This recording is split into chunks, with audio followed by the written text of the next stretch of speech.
Grimoire Anthology, Volume 1, Dark Mirror, Chapter 1, A Book of Sorrow. What is this violent ritual, these tales of suffering, where all ends in a feast of maggots and rot laid on a wormwood table for gods to feast on misery? But is not the light also served by savage sacrifice, accepted wounds, blood spilled on the dust of distant worlds? Life and death and life and death and life and death are locked in a battle that never ends. The cycle is the same. The pain is the same. We eliminate those who oppose the light. They annihilate those who do not worship the dark. In the end, only sorrow remains. Verse 1-0. The Fundament. Dearest sister, it's taken me 2 years, a quarter of our lives, but I found the proof. We aren't native to the fundament. Our ancient ancestors came here to hide. The plate of stone we live on, our osmium court, is one fragment of a rocky planet that crashed into the fundament and broke apart. All the other nearby continents, the helium drinkers, the bone plaza, the star cutters, came from the same world. Perhaps the other races of the fundament are migrants too. We live on the shrapnel of our homeworld, floating on an ocean deep inside a gas giant. That's what fundament must be, a titanic gas planet. The endless storm above us must be one layer of the atmosphere, and the sea we float on, there's more down beneath it. So much more. You understand what this means, Sathona. The timid truth is a lie. We aren't meant to be the world's prey.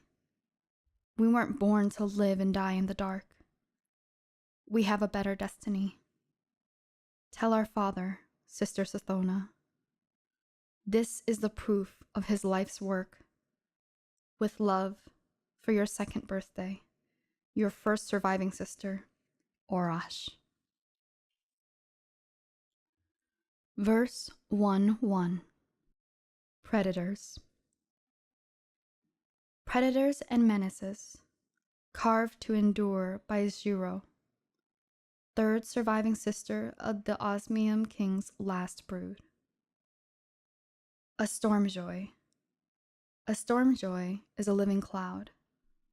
When it passes over our continent, it lowers its feeding tentacles. On each tentacle are the bait stars.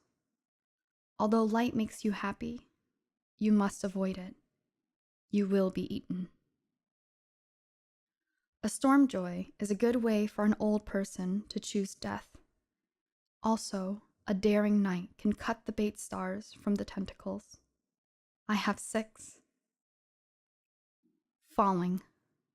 If you fall off the edge of the continent, you will die in the ocean. This is a special hazard when our father, the Osmium King, uses the engines. Helium drinkers. The currents of the fundament ocean bring us near other continents. The helium court is near us now.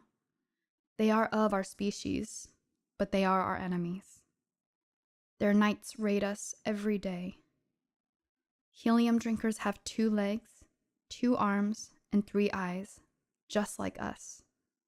But they are bright, evil. I want to be a knight and fight them. The helium drinker ambassador ate 10 of my sisters as tribute. This is normal. However, I resent it. Mothers. Mothers can fly. They live much longer than 10 years. Mothers are extremely smart and they guard their spawn. If you try to tamper with the eggs, they will eat you. Sathona wants to eat the jelly and become a mother when she turns 4. Storms. The rain is often poisonous. Sometimes it dissolves flesh. When lightning misses the lightning farm, it can vaporize a person. This entire world is deadly to us. Mysteries. The fundament is very large. We are the smallest things in it. If you don't understand something, it will probably kill you. My teacher Teox says this is why we have such short lives, so we can breed and adapt quickly. Moon waves. My sister Orash is afraid of moon waves. When she gets back from her expedition to the tungsten monoliths, I will ask her why. Verse 1-2. The hateful verse. For the consideration of the helium court, written in desperation, this sealed secret. I am Teox, sterile mother, teacher to the children of the osmium throne. As a mother, I live long.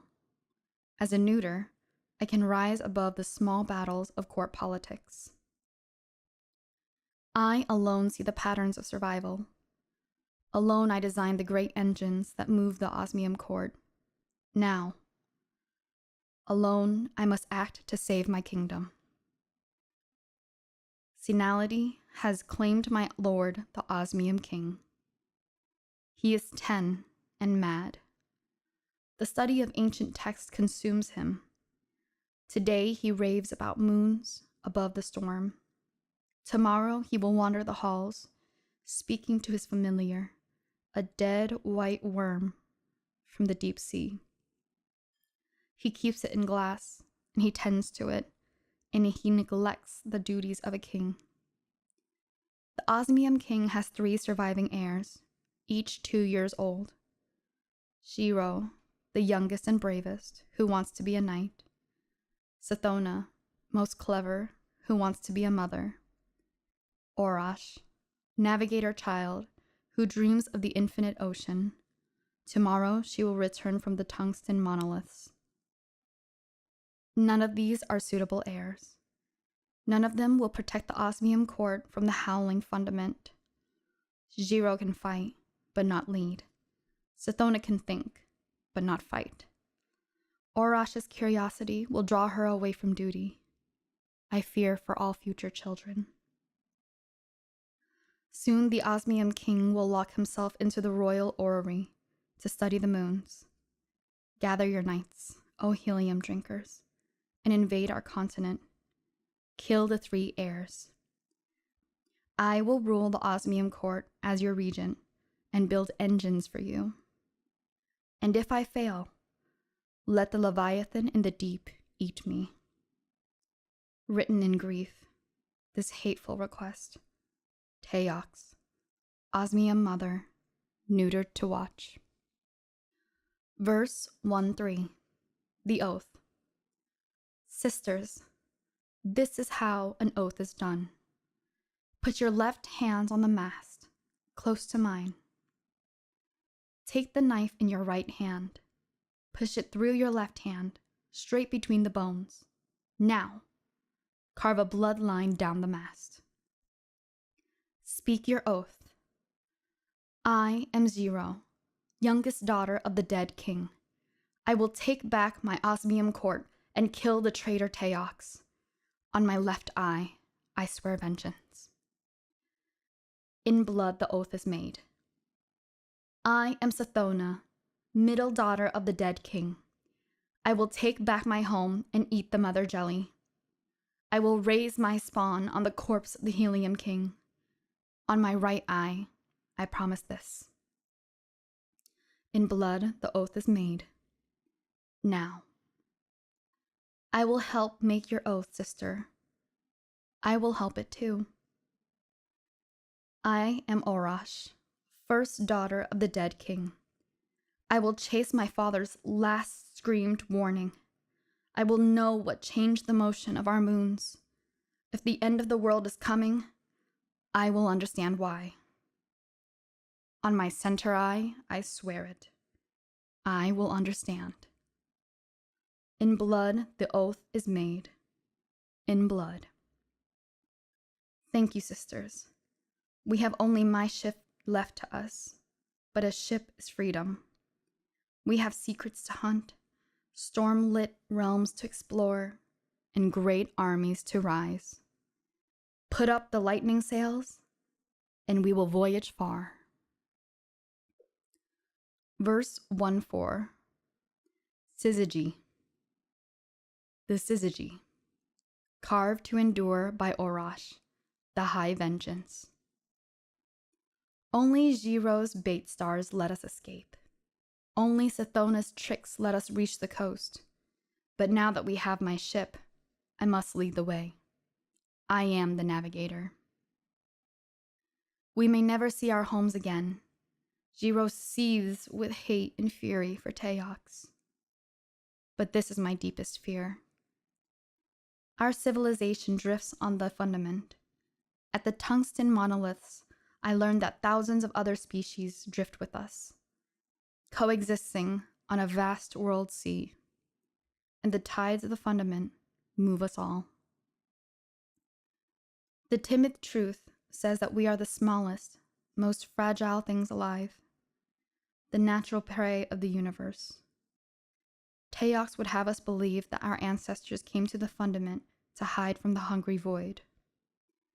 My father died afraid, not of vile Teox or the helium drinkers, but of his orrery. He screamed to me, "Orosh, my first daughter, the moons are different. The laws are bent." And he made the sign of a syzygy.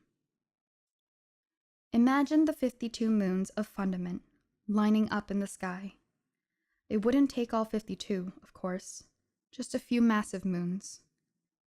But this is my deepest fear.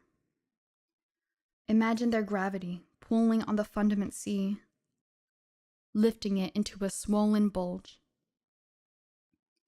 Imagine that bulge collapsing as the syzygy passed, a wave big enough to swallow civilizations, a god wave. I have to find a way to stop it, before the god wave annihilates my species. If I could only get back into my father's orrery, I could learn exactly when. We are weeks of travel and many continents away from home. When I'm paralyzed by fear, Giro sits in the cabin with me and comforts me with soft, brave words. But more and more, we have come to rely on Sathona's wit. She will go off to be alone. She insists she must be alone. And return with some mad idea. Steer into the storm, throw down a net, eat that strange beast, explore that menacing wreck. Somehow, Sathona seems to manufacture good luck by sheer will. Verse 1-5, Needle and Worm. My secrets, carved in my code by Sathona, the right eye vengeance. 1. This year of wild voyaging, these lightning nights and golden days, these forays into ancient wrecks and wind-blown flights from monsters. These are the happiest times of my life. 2. I want to be a mother, not because I want to spawn, but because I want a long life. Long enough to make a difference. We have been at sea a year, and I am afraid. Afraid we will die out here. 3. I know where to find secrets. I know where vast, slow things with long memories live. 4. The Needle Ship. The Needle Ship, carved in my code by Sathona. A liar. 1. We salvaged the needle from the Shrubi maelstrom. I knew it would be there. 2. The needle is a gray ship, as long and slender as a hope, as unbreakable as time, and old. Older than death. It tumbled through the maelstrom before our ancestors crashed into the fundament. This is not a sea ship like Orash's. It is an artifact of high technology. 3. I know its purpose. I know what happened to the crew. 4. Jiro wants to sell the ship at Kahar Natal, where species gather. At auction, it would earn us enough wealth to hire mercenaries.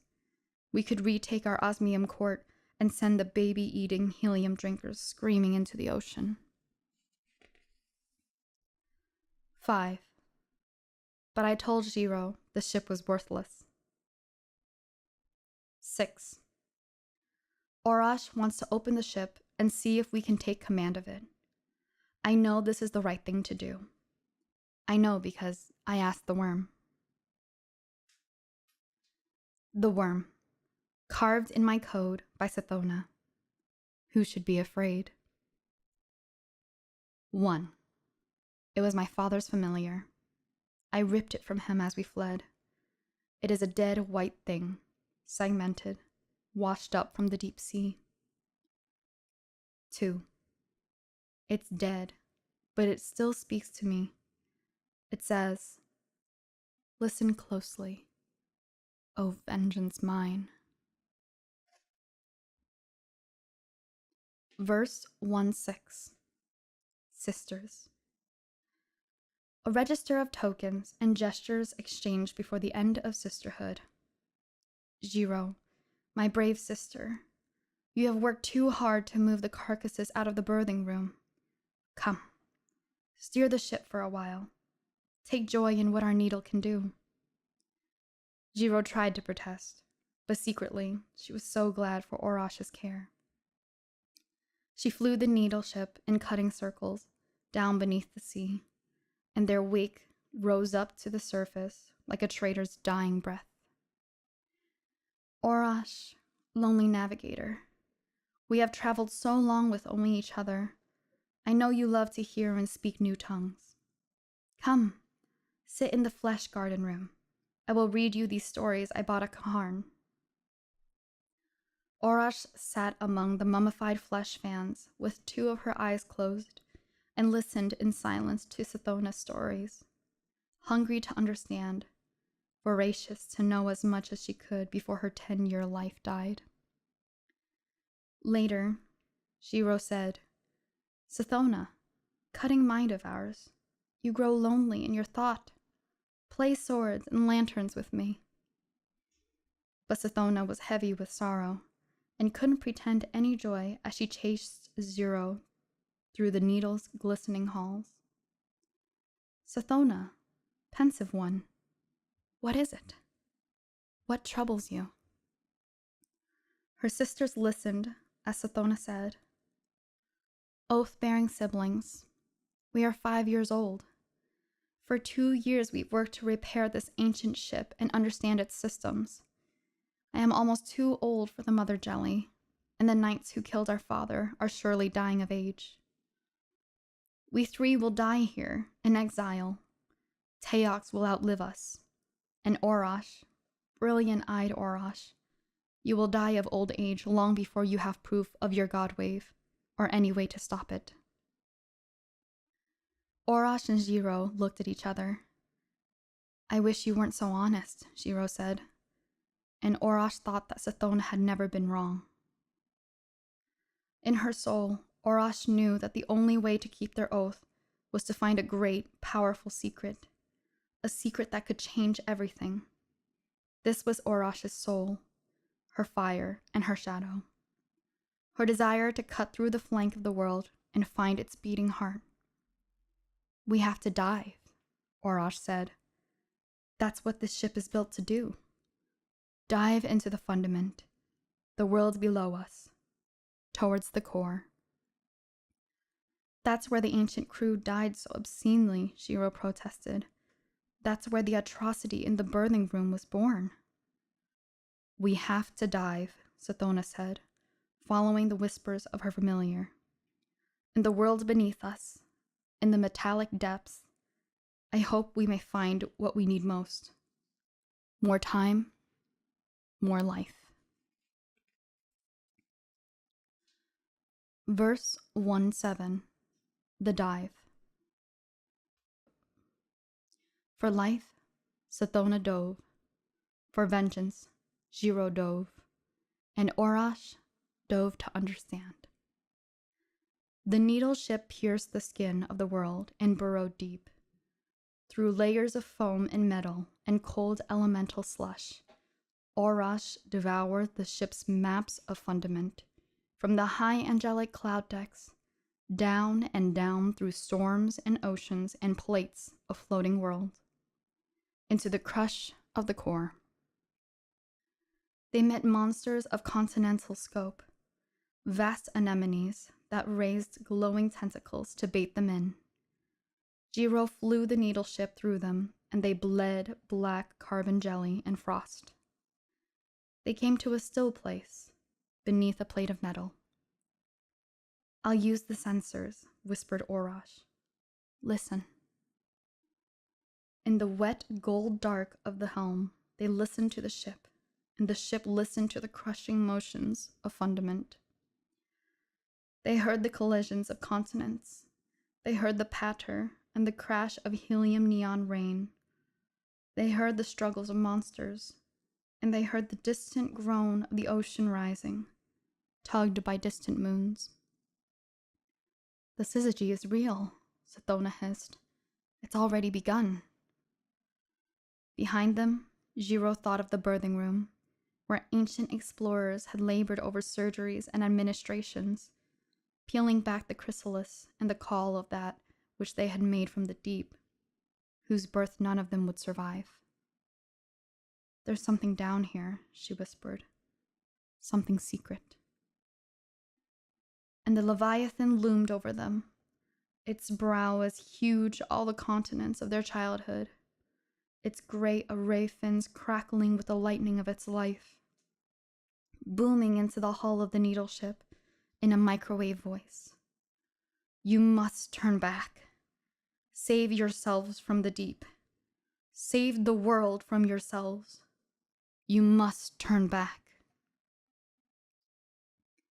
Verse 1-8. Leviathan. The Leviathan's warning. We live on the edge of a war between formless and form, between the deep and the sky.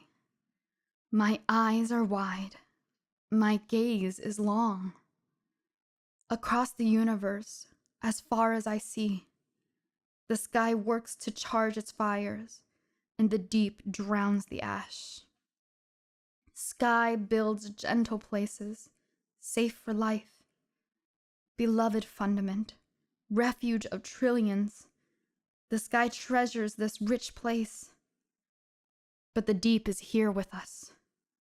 Cold logic tests our walls. The deep claims its dominion, a ruthless, final age. Orash's protest. Old Leviathan, creature of myth, this world is no refuge. We live short, hard lives. We die in the dark. The storm above us will never end, and soon the god wave will take us all. Above us there are only storm joys, monsters, and moons of apocalypse. Let us go down, down, where we may discover truth, some power to avenge ourselves upon our betrayers, some hope of survival. The Leviathan's hope. What power calls you down to the deep? What instinct draws you away from high hope? Quick breeding, krill people, I tell you. For eons I have watched your struggle, clinging to the sharp edge of survival, balanced between the deep and the sky. You are my treasure, my proof against despair. For this is the deep claim. Existence is the struggle to exist. When the struggle seems lost, when the safe place crumbles, everything turns to the deep to survive. I reject the deep claim. You will turn back, sweet krill of hope. You will choose the sky instead. Shiro's protest. You are huge and old. Our lives are short and desperate. If that's the way the world's supposed to be, I won't have it. If people like Teox are supposed to win, I won't let them. I'll beat the world until it changes. I'll kill anything in the way. The Leviathan's dirge. This fatal logic. Hear my monopole scream. It will consume you. Before you lies the worship of death, the ruinous path. The sky builds new life against the onset of ruin towards a gentle world. The deep embraces death, saying, this is inevitable and right. I exist as hungry ruin. Turn back from the world-killing way, or you will live as death and devastation. The sky is the harder way, but it is kinder. My charge is balanced, my voice exhausted. Sathona's protest. Sisters, I have my father's familiar. Look, it answers me in plain words. It helped me find this ship. It gives me strength when hope is lost. Who will you trust? The voice that wants us to live and suffer as we have lived and suffered? The Leviathan that offers no hope against Teox or the world wave? Or the plain, honest worm? Let us see where its whisper leads us, Orash. Let us go deeper, Shiro. Let us dive, O sisters mine. Verse 1-9. The Bargain. You are Orash, heir to the osmium throne. You stand on the naked hull of an ancient ship. You stand exposed to the crushing pressure and ferocious heat of the deeper fundament. It should annihilate you. It is by my will alone that you survive. I am Yul, the honest worm. Behold my passage.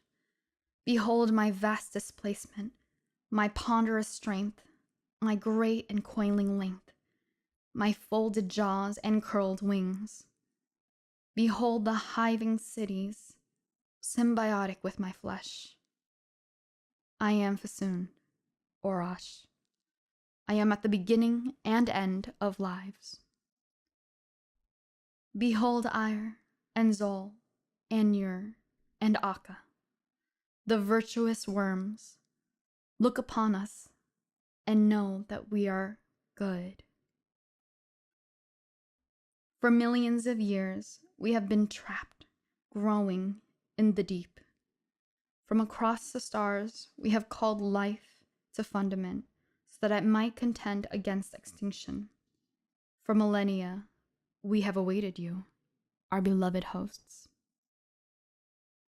Against you stand the cruel Leviathan and all the forces of the sky. They would crush you down into the dark. They have arranged their moons to drown you, in fear of your potential. We want to help you, princess. We want to help you, princes. We offer to each of you a bargain, a symbiosis. Take into your bodies our children, our newborn larvae. From them you shall obtain eternal life. From them you shall gain power over your own fragile flesh. The power to make of it as you will. And should you find an imperfection in the world, an injustice or an inconvenience, you will have the power to repair it. Let no mere law bind you. We ask one thing in exchange, O princes. You must obey your nature forever. In your immortality, Orash, you may never cease to explore and inquire, for the sake of your children. In your immortality, Jiro, you may never cease to test your strength. In your immortality, Suthona, you may never abandon cunning. If you do, your worm will consume you, and as your power grows, O princes, so will your worm's appetite. But we offer eternity, Orash. We offer you a chance at the universe. Would you deny your people infinity? Reach up to me. Let my flesh be your sacrament.